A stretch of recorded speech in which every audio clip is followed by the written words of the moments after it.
নমস্কার সবাইকে, ওয়ান্ডার মহুয়ার নতুন একটি ভিডিওতে সকলকে স্বাগত। আজকে সোমবার আর এখন সকাল ওই 6:45। আজকে সকালে ঘুম ভেঙে গেছে প্রায় ওই 5:30 6:45 নাগাদ। সকাল সকাল উঠে ঘরের সমস্ত বাসি কাজ আমি চটপট করে সেরে ফেললাম। ডোডোকেও ঘুম থেকে তুলে দিয়েছি, ও এখন বাথরুমে ফ্রেশ হচ্ছে, ততক্ষণে আমি ওর খাবারটা রেডি করব। আজকে সকালে যেহেতু ব্রেকফাস্ট বানানোর কোনো ঝামেলা নেই, তাই উঠে একটু ব্যালকনিতে দাঁড়িয়েছিলাম। সকালের ওয়েদারটা বেশ ভালো লাগছিল। গতকাল রাত থেকে বৃষ্টি হচ্ছে, তাই বাইরের ওয়েদারটা বেশ ঠান্ডা ঠান্ডা। প্রত্যেক দিন সকালে ডোডো স্কুল যাওয়ার সময় একটু ভাত খেয়ে যায়, কিন্তু আজকে বললো আমি ভাত খাবো না, আমাকে তুমি অল্প করে একটু ছাতু বানিয়ে দাও। তাই ওকে একটু ছাতুর শরবত বানিয়ে দিচ্ছি, আর আজকেও টিফিনও নিয়ে যাবে না। এক কথায় বলতে গেলে আজকে আমার সকালের কাজের চাপটা অনেকটাই কম। এখানে ডোডোকেও রেডি করিয়ে দিচ্ছি। আজকে থেকে শুরু হলো ডোডোর এক্সাম। আজকে থেকে শুরু হলো আমাদের মা আর ছেলের দুজনেরই একটা অন্য রকমের লাইফস্টাইল। এখন যতদিন এক্সামটা চলবে ততদিনই এখন আমাদের চলবে একটু তাড়াহুড়ো, একটু কাজের চাপ, ডোডোর পড়াশোনার চাপ, এই সমস্ত নিয়েই এখন এই পরীক্ষার কয়েকদিন কাটবে। ডোডোর এই এক্সামের দিনগুলোতে ভীষণ মায়ের কথাগুলো মনে পড়ে। যখন আমি স্কুল কলেজে পড়তাম আর আমার পরীক্ষার দিনগুলোতে মা ঠিক এইভাবে টেনশন করতো, আর তখন আমি মাকে বলতাম তুমি এত টেনশন করছো কেন। এখন বুঝতে পারি টেনশনটা কোথায়। পরীক্ষাটা ফাইনাল হোক কিংবা হাফ ইয়ারলি হোক বা ক্লাস টেস্ট হোক, পরীক্ষা কিন্তু পরীক্ষাই হয়। কোথাও না কোথাও একটা চাপা টেনশন কিন্তু থেকেই যায়। এর আগে ডোডো যতবার স্কুলে এক্সাম দিয়েছে, আমি কিন্তু ওর মধ্যে কোনো ভয়, টেনশন এগুলো কোনো কিছুই লক্ষ্য করিনি, কারণ ওরা তো অনেক ছোট, তাই এই সমস্ত জিনিস নিয়ে ওরা ভাবে না।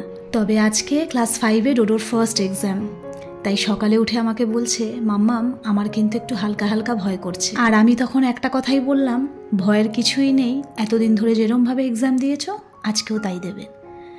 চলুন, এইবার আমার বাস আসারও সময় হয়ে গেছে, এখন গিয়ে ওকে নিচে বাসে তুলে দিয়ে আসি। গতকাল রাতে বলে রেখেছিলাম এক্সাম দিতে যাওয়ার আগে ঠাম্মি আর দাদানকে প্রণাম করতে, সেই প্রণামটাই সেরে এলো। আর এদিকে আকাশের অবস্থা দেখেছেন, যে কোনো মুহূর্তে বৃষ্টি নেমে যাবে। ঠাকুরকে ডাকছি স্কুলে পৌঁছে যাওয়ার পরে তারপরে যেন বৃষ্টিটা আসে। মাঝ রাস্তায় বৃষ্টি পড়লে কেমন যেন একটা লাগে, আর আমার ভেতরে ভেতরে কেমন যেন একটা টেনশন হয়।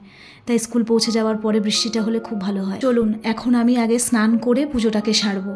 তার আগে বিস্কিটের কৌটোগুলো শুকিয়ে গেছে, গতকাল রাতে ধুয়ে দিয়েছিলাম, তো এখন ভাবলাম এর মধ্যে আগে বিস্কিটগুলোকে ঢেলে রাখি, পুজোটা করে তারপর চা বসাবো। এইবার দোকান থেকে এই নোনতা বিস্কিটটা আনিয়েছি।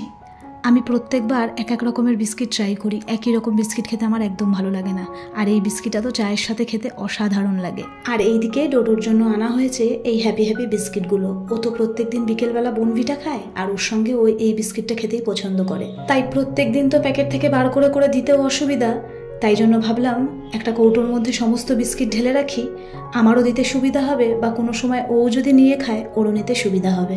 আসলে দৈনন্দিন জীবনের কাজগুলোকে যতটা সহজ করে রাখা যায় ততটাই কিন্তু আমাদের জন্য ভালো, তাহলে আমাদের সময়ও বাঁচে আর কাজ করতে কিন্তু অতটা খাটনিও হয় না। ওই দিকের কাজ সেরে আমি আমার পুজোটাকেও করে নিলাম। আজকে পাশের বাড়ির থেকে কয়েকটা টগর ফুল নিয়ে এসেছিলাম, সেই দিয়ে ঠাকুরের পুজো করেছি। ফুল ছাড়া পুজো করতে কেমন যেন একটা লাগে, খালি খালি লাগে সিংহাসনটা, সেই জন্য। আর এই দেখুন, আমার 2-3 দিন ধরে জামা কাপড় কাচা আর বিছনায় পাহাড় সমান জামা কাপড়, এগুলোকে আমি একটু পরে আস্তে আস্তে ভাঁজ করতে বসবো। আগে ওইদিকে রান্না বান্নাগুলো সেরে নিই, তারপরে পুজোটা করেই এদিকে আমি ভাতের জন্য জলটা বসিয়ে দিয়ে গেছিলাম। এতক্ষণে জলটা গরম হয়ে গেছে, এখন চালটা ধুয়ে ভাতে দিয়ে দেবো। অন্য দিনের তুলনায় আজকে একটু তাড়াতাড়ি রান্নাটা বসিয়ে দিলাম, কারণ ডোডো আজকে তাড়াতাড়ি চলে আসবে। এক্সামের সময় তো ফুল স্কুল হবে না, ওই ধরুন 1:30টার মধ্যে বাড়ি চলে আসবে, আসলেই ওকে খেতে দিয়ে দেবো। এই এক্সামের কদিন এইভাবেই করব, কারণ সকালে তো ওই ছাতু সামান্য খেয়ে গেছে, আর টিফিনের মধ্যে বলতে গেলে এখন ওই ধরুন একটু চিড়ে ভাজা বা একটা বিস্কিটের প্যাকেট, এই সমস্ত কিছুই নিয়ে যাবে। সেই জন্য অনেকদিন যেহেতু নিম পাতা খাওয়া হয় না, তাই অজয়কে বলেছিলাম বাজার থেকে একটু নিম পাতা আনার জন্য, কিন্তু এই নিম পাতা দেখে রীতিমতো আমার হাসি পাচ্ছে। বিয়ের পরে কখনো নিম পাতা কিনে খাইনি। আমার শ্বশুরবাড়িতে একটা মস্ত বড় নিম গাছ ছিল, সেখান থেকে বহু মানুষ নিম পাতা পেরে নিয়ে যেত, যেমন টাটকা তেমন কচি কচি নিম পাতা, যখনই মন চাইতো ওই গাছ থেকেই পেরে খেতাম। আর এইদিকে মা পাঠিয়েছে হচ্ছে এই পাতাগুলো। এই পাতাগুলোর নাম কি আপনারা জানেন? অবশ্যই অনেকেই হয়তো জানবেন। এটা হলো গাদাল পাতা, বা এটাকে গন্ধভাদুলিও বলে, তবে এটাকে আমি শর্টকাটে গাদাল পাতা বলি। এই পাতাটার আজকে বড়া বানাবো, আর এই পাতার যে বড়াটা, এর রেসিপিটা কিন্তু অলরেডি আমি গতকাল শর্টসে আপলোড করে দিয়েছি, আপনারা চাইলে দেখে নিতে পারেন। এই পাতা অনেকে ঝোল খায়, অনেকে বেটে খায়, তবে আমি এগুলোর মধ্যে কোনো কিছুই খাই না। শুধু একমাত্র আমি এই পাতাটার বড়া খেতে ভালোবাসি। বাবা বাজার থেকে নিয়ে এসেছিল অনেকগুলো, তাই মা আমাকে পাঠিয়েছে। আমিও এটার বড়া বানাবো, তবে খাওয়ার সময়। আর এদিকে আমি একটু বেগুন কেটে নিচ্ছি, যেহেতু নিম বেগুন ভাজবো। এর আগে একদিন জানেন নিম পাতা আমি কুচি কুচি করে একদম ছোট ছোট করে আলু কেটে আলু দিয়ে বানিয়েছিলাম। খেতে এমন কিছু খারাপ লাগেনি, তবে নিমের সাথে বেগুনের কম্বিনেশনটাই কিন্তু সব থেকে বেশি ভালো লাগে। যদিও আজকের নিম পাতাটা আমার একদমই পছন্দ হয়নি, তবে আর তো কোনো চয়েস নেই, ফেলেও দিতে পারবো না। তার মধ্যে দিয়েই বেছে বেছে ভালো করে পরিষ্কার করে নিম পাতাটা অলরেডি আমি ভাজা বসিয়ে দিয়েছি। ওটা ভাজা হতে তো সময় লাগে। আর এদিকে আমি পটল কেটে নিয়েছি, এর মধ্যে নুন হলুদটাও মাখিয়ে নিচ্ছি। আজকে একদম সোজা সাপটা রান্না। প্রত্যেকটা সোমবার আমার কিচেনে কিন্তু এরকম হালকা পাতলা রান্না হয়। আজকে যেমন ডালটাও খেতে ইচ্ছা করলো না, অজয় বলল ডালও খাবো না, তুমি নর্মাল গরম গরম আলু সেদ্ধ ভাত আর তার সঙ্গে কিছু ভাজা করো। আমাদের বাড়িতে না আমরা এরকম গরম ভাতে আলু সেদ্ধ দিয়ে মেখে বড়া ভাজা দিয়ে খেতে ভীষণ পছন্দ করি। আর এইদিকে নিম পাতাটা অনেকক্ষণ আগেই তো কম আঁচে বসিয়ে রেখেছিলাম, দেখুন কত সুন্দর ভাজা হয়ে গেছে। এদিকে রান্না বান্না ঘরের কাজ করছি ঠিকই, কিন্তু মনটা আর এক জায়গায় পড়ে আছে, সেটা হচ্ছে ছেলেটা কিরম করে এক্সাম দিচ্ছে কে জানে। এখন পরীক্ষার এই কটা দিন জানেন অনেকটা চাপের, সেটা হয়তো আমি আপনাদেরকে বলে বোঝাতে পারবো না। ঘরের কাজ তো রয়েছেই, তার সঙ্গে প্রথম আর মেন যে কাজটা হলো সেটা হচ্ছে ওর পড়াশোনার দিকে খেয়াল রাখা। তারপরে আবার আপনাদের সঙ্গে আমাকে ভিডিও শেয়ার করতে হবে। অনেক সময় জানেন আমার ইচ্ছে না থাকলেও আপনাদের মুখের দিকে তাকিয়ে আমাকে ভিডিও আপলোড করতে হয়। আপনারা অনেকেই আমার ভিডিওর অপেক্ষায় বসে থাকেন, যেটা ভেবে আমার এত ভালো লাগে। তখন মনে হয় যে না, আমার যত কষ্ট হোক, আমার যতই অসুবিধা হোক না কেন, আমি আপনাদের সঙ্গে ঠিক ভিডিও শেয়ার করব। আর তাই জন্য আমি একটা খুব সুন্দর রুটিনও সেট করে রেখেছি, কিভাবে ডোডোর পড়াশোনাটাকেও আমি এইদিকে ঠিকঠাক রাখবো, ঘরের কাজগুলো করব, আবার টাইম টু টাইম আপনাদের সঙ্গে আমি ভিডিও শেয়ার করব।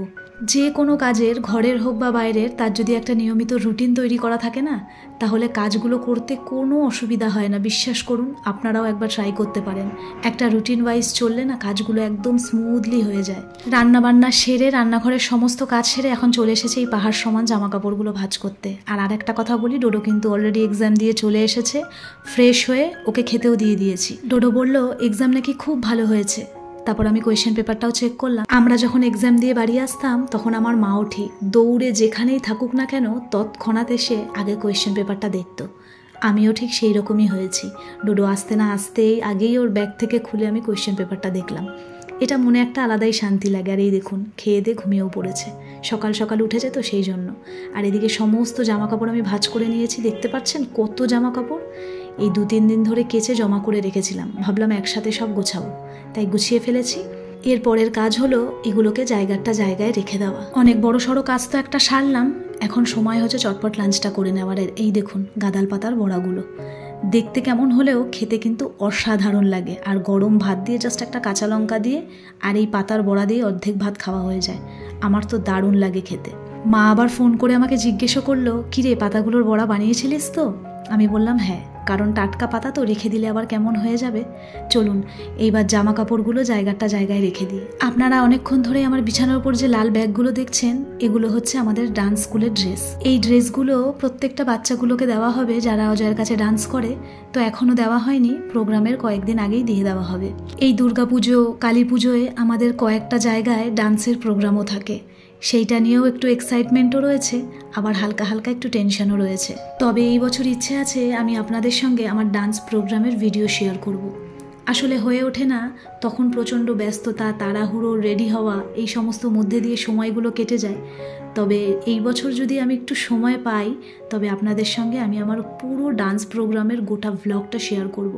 আশা করি আপনাদের দেখতে খুব ভালো লাগবে। এই দুর্গাপুজো, কালী পুজোর সময় আমাদের বাধা ধরা কয়েকটা জায়গা আছে যেখানে আমাদের এই ডান্সের প্রোগ্রাম করতেই হয়। আর সব থেকে বেশি ভালো লাগে কোন জিনিসটা জানেন তো? সেইখানকার মানুষগুলো একটা বছর অধীর আগ্রহে অপেক্ষা করে থাকে অজয়ের ডান্স গ্রুপের ডান্স দেখবে বলে, যেটা অনেকটা বেশি ভালো লাগে। অনেক ছোট্ট বয়স থেকেই অজয়ের নিজের হাতে তিল তিল করে গড়ে তোলা এই ডান্স গ্রুপ, ঝঙ্কার ডান্স গ্রুপ, যেটা আজকে প্রত্যেকটা মানুষের ভালোবাসায়, ঠাকুরের আশীর্বাদে অনেক বড় হয়েছে। ঠাকুরকে ডাকি ও আরও অনেক অনেক দূর এগোক, আপনারাও আশীর্বাদ করবেন। আজ বাদে কাল তো বিশ্বকর্মা পুজো, তাই আকাশে কত ঘুড়ি উঠছে কয়েকদিন ধরে, সেইটাই দাঁড়িয়ে দেখছি। আর এই বিশ্বকর্মা পুজোর সময় আমার বাবার বাড়ির ফ্ল্যাটে আমার বাবা, ভাই ওরাও প্রচণ্ড ঘুড়ি ওড়ায়, আমিও যাই। আর এবার আপনাদেরকেও নিয়ে যাব। তাহলে চলুন আজকের ভিডিওটা এখানেই শেষ করা যাক। আপনারা সকলে ভালো থাকবেন, সুস্থ থাকবেন। ভিডিওটা কেমন লাগলো আমাকে কিন্তু জানাতে ভুলবেন না। আপনাদের সঙ্গে আমার আবার পরের ভিডিওতে দেখা হবে।